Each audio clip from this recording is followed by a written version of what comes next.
Hello friends, I hope we all are fine. Welcome to my channel. In this video, we will cover section 8 of the Sale of Goods Act 1930. So let's start.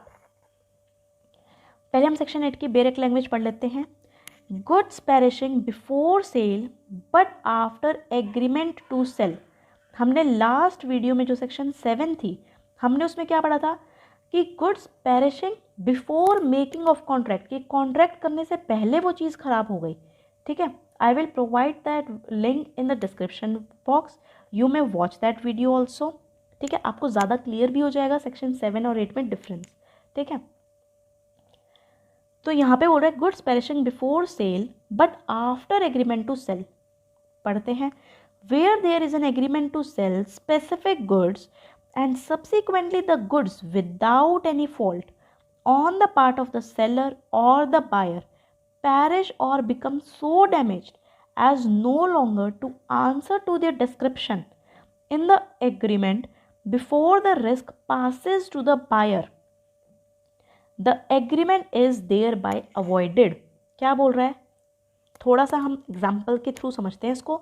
देखो, कह रहा है जैसे section 7 में तो था contract से पहले पहले गुड्स पेरिश हो गए. यहाँ क्या कह रहा है, एग्रीमेंट टू सेल हो चुका था हमारा, कि हमारा एग्रीमेंट तो हो चुका था, सेल होने से पहले वो चीज़ ख़राब हो गई.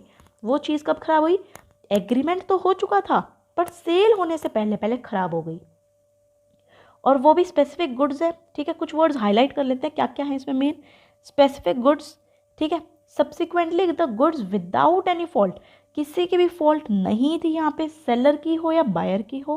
ठीक है, वो चीज़ पेरिश हो गई कि no longer to answer to their description. जब रिस्क पास होता बायर को, रिस्क कब पास होता है, जब कॉन्ट्रैक्ट हो जाता है, जब वो उसका ओनर बन जाता, तो एग्रीमेंट क्या है, अवॉइड हो जाएगा. अब हम इसको एग्जाम्पल के थ्रू समझते हैं. एक केस है जो कि इम्पॉर्टेंट भी है, जो इस सेक्शन को अच्छे से डिफाइन करता है. That is Elphick versus Barnes.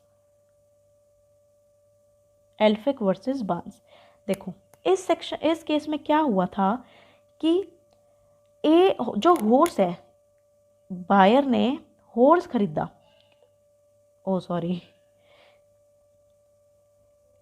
Buyer ने हॉर्स खरीदा. किससे खरीदा, सेलर से खरीदा.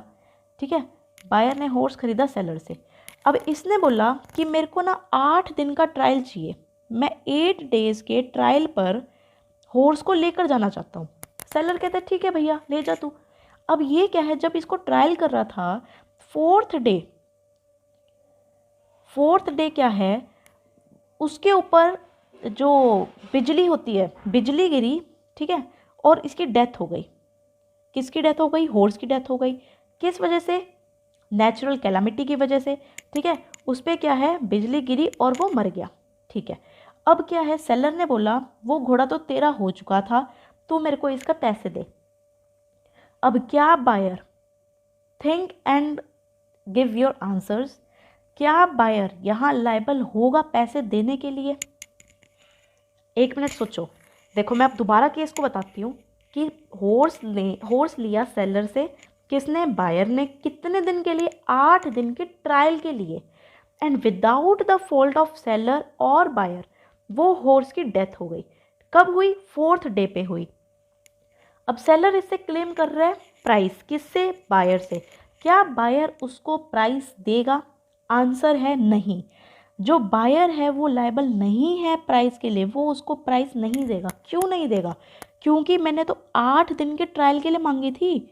मैंने तो कहा था 8 डेज ट्रायल दे मेरे को, और जो तेरा घोड़ा है वो तो 4th डे मर गया, और वो भी मेरी गलती से नहीं मरा.